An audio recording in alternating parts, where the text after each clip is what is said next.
Hoje nós vamos conhecer um viajante profissional. É o Ike Weber que está aqui com a gente.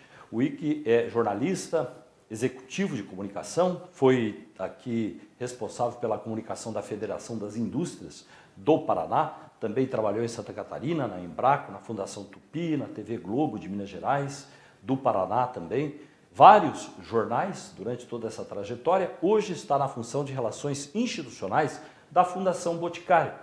E conta pra gente principalmente esse trabalho que ele faz toda vez que dá um tempo livre, que é ser um viajante profissional. E dessa forma ele já rodou o mundo. Tem um livro bastante interessante sobre esse assunto que nós vamos conversar aqui. Ike Weber, como é que nasceu essa profissão viajante profissional em sua vida? Você gostava de viagem? Como é que foi o encontro disso com uma atividade que pudesse ser sustentável, que se pagasse? Pois é, um trabalho, uma profissão, uma função alternativa, né, Vili? Eu, pessoalmente, eu sempre gostei muito de viajar. A vida inteira e fui criado, educado assim. Viajava com os meus pais quando isso não era algo tão comum. Quando o aeroporto era um programa de domingo, a gente já viajava até indo para os Estados Unidos lá nos anos 70. Eu sempre gostei muito de viajar, mas eu tinha um sonho que era de viajar sem uma data limite para voltar. Não uma viagem de férias, não uma viagem ocasional.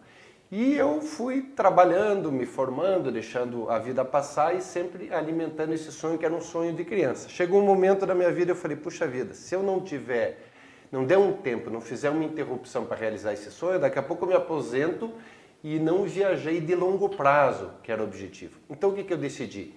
Decidi tirar um tempo, o que eu chamo assim, uma espécie de filé mignon da nossa vida. Porque se a gente for considerar a nossa vida, o auge da vida produtiva, com maturidade, com energia, ele vai aí de uns 25 aos 55, 60 anos. Antes disso a gente ainda é muito jovem, muito imaturo, e depois já está começando a chegar numa idade mais avançada. Então no meio da minha carreira, aos 45 para 46 anos, eu decidi interromper para realizar um primeiro projeto, a realização de um sonho pessoal. Só que aí eu transformei esse projeto pessoal também num projeto profissional e fiz a primeira viagem que durou praticamente um ano por todas as Américas. Eu saí daqui de Curitiba, fui até o sul do Peru e trafeguei sozinho, de mochila, por terra e por água, em transporte multimodal, de cavalo, de bicicleta, de ônibus, de trem, de carona, a pé, de várias formas, até o norte do Alasca. E depois retornei. Aí escrevi um livro e decidi que eu não iria retornar para o mercado. E acabei fazendo uma série de projetos, ou seja, dei um tempo na minha carreira durante 6 anos e me tornei viajante profissional, porque paralelo a isso eu fiz vários projetos, não só de divulgação, mas também de conteúdo e de patrocínio, para tornar isso viável, a menos por um tempo. E se pagava, você poderia fazer uma comparação, você trabalhando aqui no dia a dia na tua função, ou viajando, ou era um prejuízo viajar se você fosse levar na matemática? Olha, financeiramente, Vili, profissionalmente, não é algo de sustentabilidade financeira muito fácil. Algumas pessoas conseguem isso quando elas estão muito na mídia, mas daí elas não fazem viagem de longo prazo, elas trabalham com viagem, é mais focado em turismo ou em programas. Para você ser um viajante de longo prazo, como eu fiz, uma viagem de exploração, de mochila, para lugares inóspitos, sem qualquer estrutura empresarial ou midiática, é muito difícil. Mas eu ainda assim consegui gerar recurso, consegui gerar dinheiro, não para pagar todas as viagens longas, internacionais e toda a minha vida durante 6 anos, mas levantei um bom dinheiro, levantei um recurso com palestra, levantei alguma coisa com venda de livro e principalmente com projetos patrocinados, em que eu fazia parceria com organizações e aí, através de treinamento, de conteúdo, de divulgação, eu consegui custear boa parte das viagens e ainda me manter aqui. Mas eu me preparei para isso. Como não é sustentável financeiramente, se você estiver aqui numa vida estável com emprego, é muito mais garantido. Os projetos, além de serem muitas vezes sazonais e de você ter que empreender e batalhar muito, nem sempre eles bancam todo o teu custo. Então eu me preparei antes.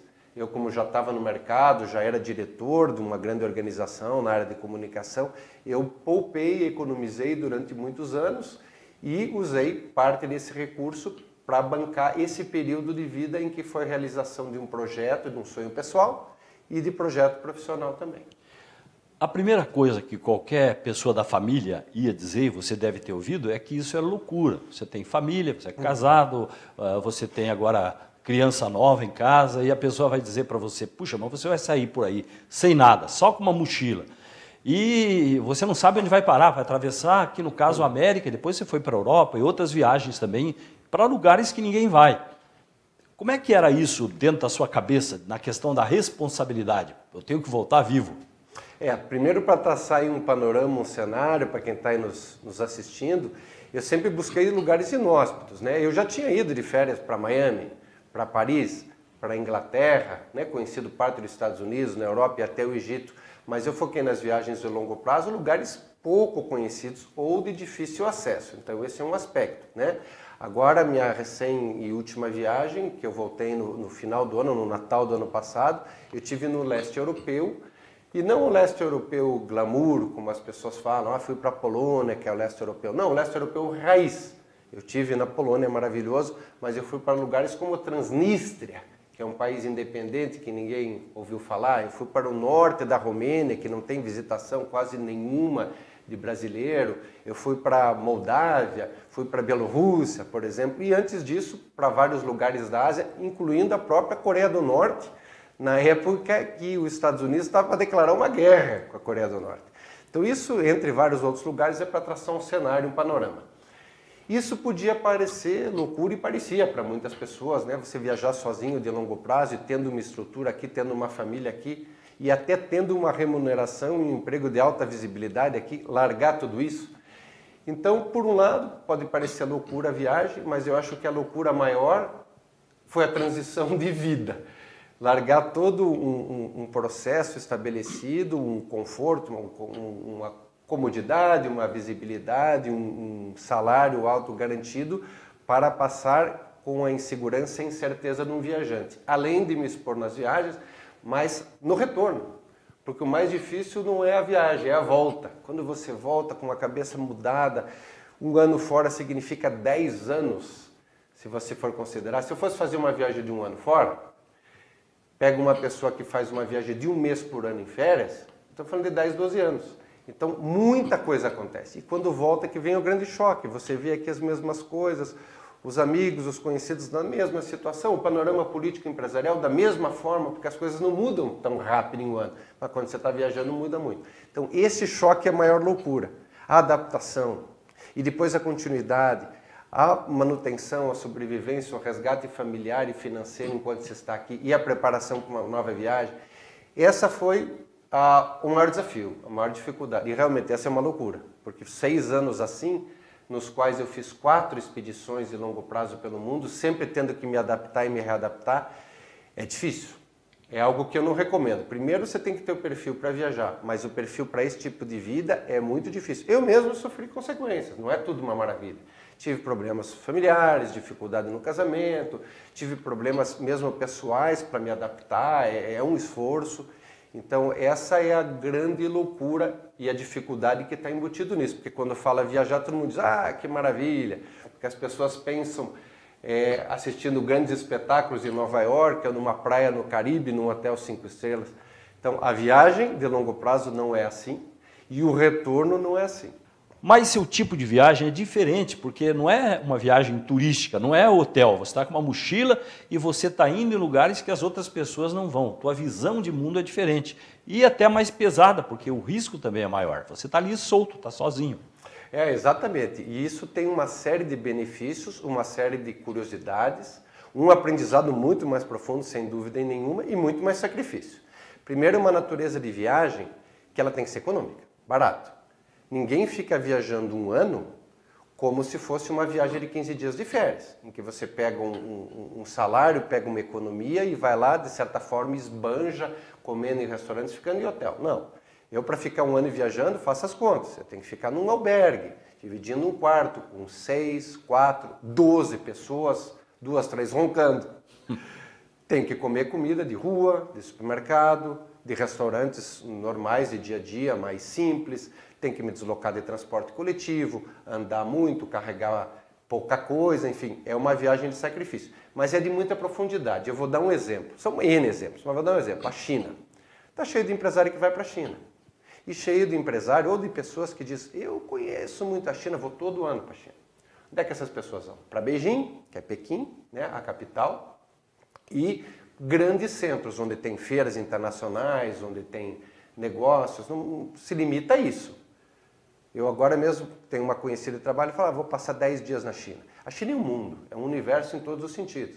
E eu circulei pela China durante 60 dias, pelo interior da China. Fui para uma vila, só para vocês terem uma ideia, eu fui para uma vila que eu queria ver o cotidiano real da China, uma vila onde haviam fazendas de criação de cobra.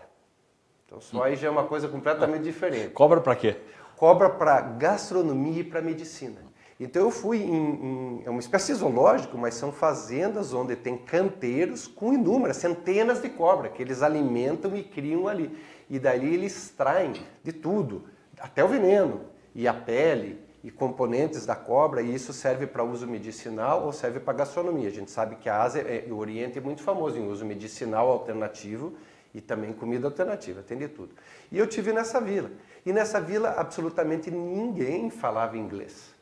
E eu fiquei num local que turismo era algo inviável, inacreditável, ainda mais de um brasileiro. Eu cheguei e fiquei numa hospedaria, que era uma casa de um casal de chineses, e a gente passou exatamente um final de semana inteiro, passeamos juntos, ele me levaram em algumas fazendas, nós ficamos amigos. Tomamos um porre junto com o licor que eles preparavam, falando, sabe como, Vili? Por tradutor de aplicativo de celular. O tempo todo. O curioso da história é que você não tem como passar sem chamar a atenção. Você deve ter uns 2 metros de altura, bem diferente do oriental. Como é que é isso? Você não virava uma atração também? Uma curiosidade ambulante? Virava uma atração. Eu fui atração em El Salvador, eu fui atração em Taiwan, eu fui atração na Coreia e na China também inúmeras vezes. E para citar um exemplo, na Ásia, eu no mínimo 1, 2 fotografias eu tirava com algum cidadão por dia.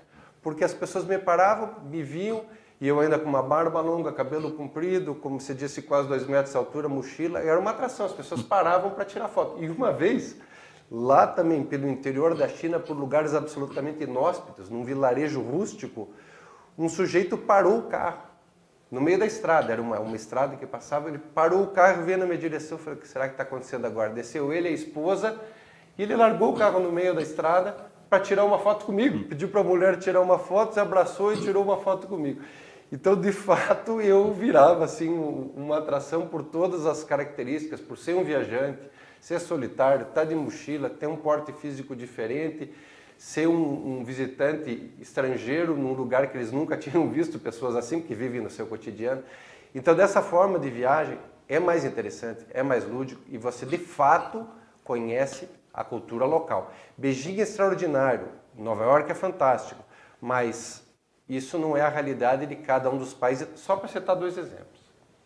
A Coreia do Norte, que é o mais misterioso dos países, mais fechado, como é que foi a tua experiência? A Coreia do Norte foi extraordinária, é uma coisa fantástica, vale uma visita, não é simples, né? Primeiro, infelizmente, não é possível fazer uma viagem para a Coreia do Norte de uma forma independente, como eu viajo. Eu não viajo com agência, com excursão, com guia, com nada, eu viajo sozinho. Coreia do Norte é impossível, você não entra no país. Então você tem que se inscrever em algum programa de visitação com um intermediário que geralmente está na Europa ou está na Austrália e que ele tem conexão com uma agência governamental que permite a entrada de estrangeiro. Então isso aí é um processo de conversa, de negociação, de briefings, de assinar formulários, de pesquisarem a tua vida. Por exemplo, eu retirei da internet e das mídias sociais tudo que se referia a mim como jornalista. Senão não entraria lá. No mesmo grupo que eu fui, que era um grupo reduzido, só tinha europeus e australianos e alguns estrangeiros morando na China, um jornalista tentou entrar, um jornalista europeu. Só que foram checar a vida dele, estava lá, jornalista do jornal tal da Europa, e impediram a passagem, impediram a entrada. Eu, como não estava indo como um veículo, não era uma fraude. Simplesmente eu sou jornalista, mas não estava indo como uma cobertura jornalística de uma televisão ou de um jornal. Então eu retirei isso, consegui ser aceito e entrei depois de uma série de processos, me comprometer com uma série de coisas, restrições em divulgação, etc. Depois fui até a China, passei por uma reunião de briefing. É todo um processo bastante interessante que faz parte. Um dos requisitos, Vili, muito interessante é assim, eles perguntam, olha, nós vamos em um determinado momento, visitar algumas estátuas em homenagem aos nossos líderes, né, que não só é o atual, o Kim Jong-un, mas é o pai e o avô dele, né, já falecidos. Existem estátuas lá gigantescas, estátuas de bronze de mais de 40 metros de altura, com um pedestal de 10, 15 metros. Então, aquelas coisas assim que você não vê nem de... Dificilmente você vê uma estátua desse tamanho de Buda, por exemplo, na Ásia, que é tão famosa. Então, eles chegam e comentam, nós vamos entrar nesses lugares, a gente vai visitar. Você tem alguma restrição em fazer uma saudação, uma reverência? Se você disser que tem, você vai ter que esperar e não vai visitar o local. Você, né? Então, me comprometi, não tem nenhum problema, siga o rito, a reverência, a saudação, para você ver. Até porque quem quer ir para a Coreia do Norte, você tem que entrar na cultura da Coreia do Norte, não há nenhum problema em fazer isso. Se você não fizer, você não está dentro, né, de todo o ambiente. Então, aí se recomendam comprar flores, etc. Tem uma série de aspectos. E lá, viajando, é algo extraordinário, né? Dentro das suas limitações e do universo. É um outro mundo.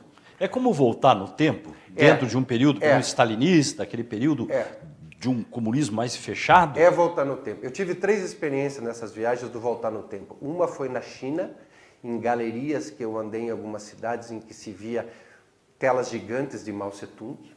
Foi um voltar no tempo, em um rincão da China. Um outro voltar no tempo foi quando eu fiquei em Tiraspol, capital da Transnistria, e que era uma União Soviética dos anos 60. E na Coreia do Norte, certamente. Quando eu cheguei na Coreia do Norte, que eu estava meio sonolento da viagem, quando eu entrei na Coreia do Norte, eu me senti num filme dos anos 40. Eu estava assim meio sonolento, acordando, abrindo o olho, não tem nenhuma publicidade na rua.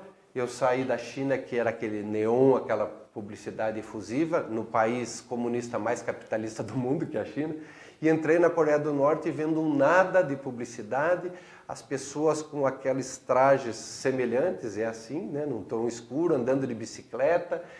Eu me senti num filme, num cenário dos anos 40. E assim foi ao longo de toda a viagem. As curiosidades e as restrições. Uma coisa muito interessante da Coreia do Norte, Vila, é a seguinte: a viagem toda é monitorada.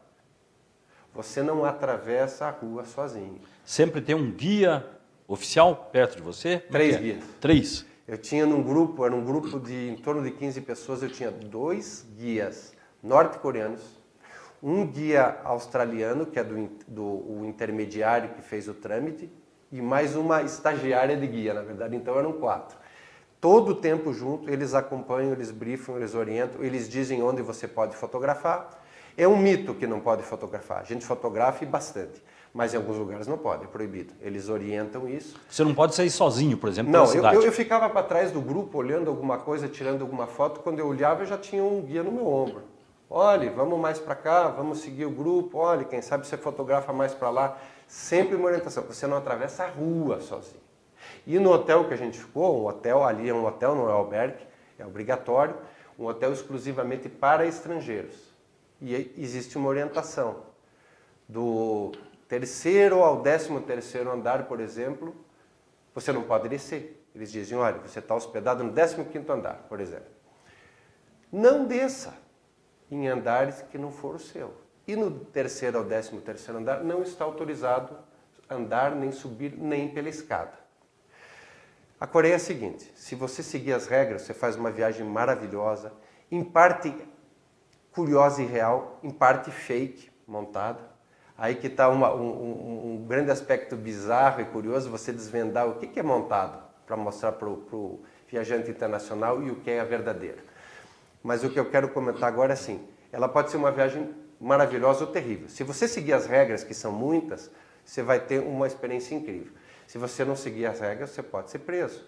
No mesmo hotel que eu fiquei, Vili, esteve um jovem norte-americano, coisa de 1 ou 2 anos antes, e um caso que ganhou repercussão internacional, que foi preso e morreu. O que aconteceu com esse jovem? Ele não seguiu as regras. E, digamos, numa linguagem popular, ele vacilou. Eu acompanhei toda a repercussão internacional, foi um caso dramático, né? Obviamente não justificava o que aconteceu, ele acabou voltando para o país e morreu, ele entrou em coma, ele foi preso na Coreia, absolutamente um atentado, um erro grave, mas ele, na visão dos norte-coreanos, eu vi vários erros. Por exemplo, era um Réveillon, ele passou o Réveillon lá e disse que estava voltando da festa do Réveillon, provavelmente estava bêbado. É um erro, não beba, não tome um porre na Coreia, você vai fazer besteira. Coreia do Norte, né, nós estamos falando. E ele entrou num andar proibido, numa área para o staff, e tirou um pôster gigante, um quadro da parede. E isso as câmeras registraram. Ele olhou lá um pôster gigante, entrou numa área de um escritório e retirou aquilo da parede e tentou dobrar, enrolar, era pacificado para levar para casa. E aí não conseguiu porque era enorme e bêbado que parece que estava, foi para o quarto, voltou, largou lá o pôster no chão, largou uma mala no chão, foi para o quarto. O que aconteceu? É um jovem americano de 21 anos. No dia seguinte era a saída deles de trem do país. Aí chamaram, primeiro reuniram todos os que estavam, os responsáveis pelos grupos. Olha, alguém conhece, tentaram identificaram. Quando os grupos estavam saindo de trem, chamaram o responsável pelo grupo, jovem, levaram o grupo para uma sala, conversar com ele. Daí falaram assim, olha, ele não está bem, ele está doente, ele vai ficar aqui, nós vamos levar para o hospital. Ninguém pode questionar nada. Nenhum intermediário, nenhum guia estrangeiro, ninguém questiona nada. Vão embora do país que a gente vai tratar dele. Todo mundo foi embora. Ele foi para uma prisão norte-coreana que, segundo conta, isso a gente não tem a certeza, é como um campo de trabalho forçado. Ficou lá um período, só saiu de lá por intervenção internacional, já estava praticamente em coma e faleceu.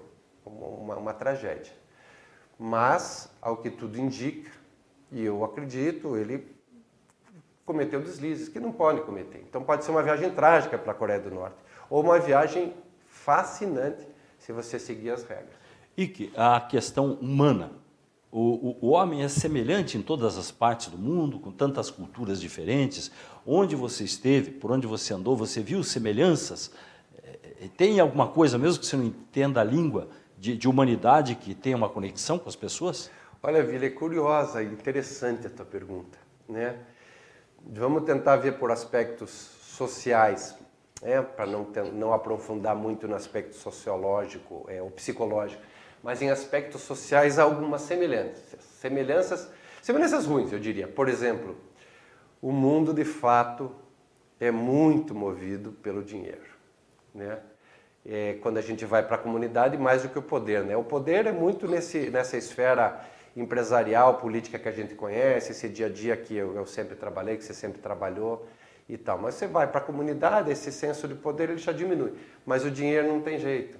Você vai para o Sudeste Asiático, num país pobre como o Laos, ou a Tailândia, que teve uma expansão do turismo, e você vai para um grande centro nos Estados Unidos, a lei do dinheiro, infelizmente, é a que manda, né?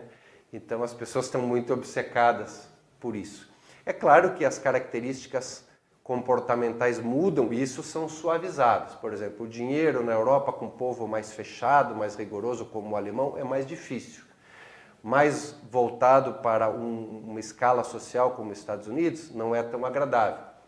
Em partes do Sudeste Asiático, um povo aberto, ou mesmo de El Salvador, acessível, esse trato é muito mais legal. Mas a lei do dinheiro, infelizmente, manda no mundo inteiro. A primeira coisa que me ocorre é quando você fala em similaridades. Depois, em comportamento e sociedade, aí varia bastante. O chinês, por exemplo. O chinês, primeiro, ele vive num lugar superlotado, né?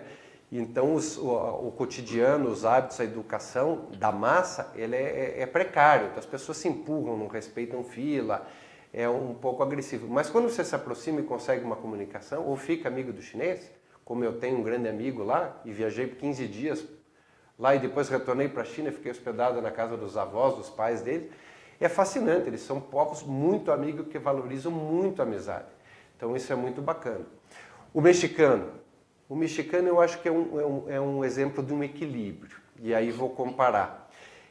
O El Salvadorenho e o nicaragüense, que na América Central, são bem expansivos.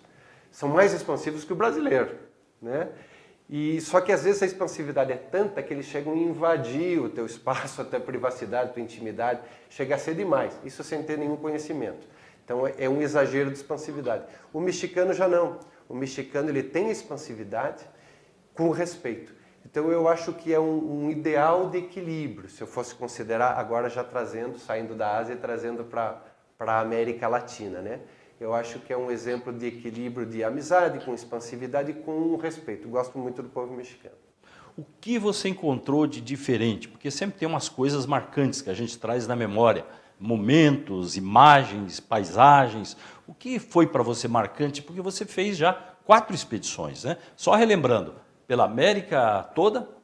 Isso, eu fiz primeiro um ano por toda a América, né? Daqui América do Sul, Central, América do Norte, transporte multimodal voltando. Depois eu fiz uma segunda expedição de 7 meses pela Ásia, em que eu peguei bastante parte da China e fortemente o Sudeste Asiático. Depois eu fiz uma expedição intitulada Extremo Oriente, aí eu foquei em Coreia do Sul, Coreia do Norte, o Extremo Oriente da China e Taiwan. E recentemente voltei de 6 meses pelo leste europeu, o leste europeu raiz. Para a gente variar, porque eu falei de comportamento, falei de várias regiões, falei de Coreia do Norte, falei de sistemas políticos, eu vou citar uma paisagem que me marcou bastante, que é muito legal. Chama-se a região do Taroko National Park, o Parque Nacional de Taroko, que fica em Taiwan. Isso foi muito interessante e me chamou a atenção porque é um lugar espetacular. De várias paisagens cênicas que eu vi, um lugar espetacular, em que combina montanha, penhascos, natureza. E mais do que isso, depois de uma caminhada longa por montanhas, de descer desfiladeiros, de chegar em rios, eu encontrei um rio aberto, né? Um rio obviamente aberto, céu aberto, mas com poços de água mineral super aquecida. As termas são famosas mundialmente, as pessoas gostam, mas eu tive água a 40 graus, em céu aberto na natureza, em piscinas naturais, ao lado de rios, no meio de uma paisagem só com montanha, não numa piscina artificial. Então, no Taroko National Park, eu posso citar essa experiência de um lugar maravilhoso, um lugar cênico. São muitos, né? E em cada área muitas coisas me surpreenderam, mas eu comento isso para variar um pouquinho a nossa temática agora. Ike, para entrar em contato com você, para escrever, saber mais, como é que as pessoas te encontram? Bom, então eu sou Ike Weber, Ike com K e Weber com W. Qualquer pessoa que acessar Facebook, Instagram, vai me localizar por lá, pode mandar uma mensagem. O meu livro, de Mochila pelas Américas, que são crônicas, que são experiências dessa primeira expedição, estão à venda, já está quase finalizando a edição, em qualquer loja das livrarias Curitiba, que existem no Paraná, em Santa Catarina, mas pode ser vendido pela internet, pelo site deles também.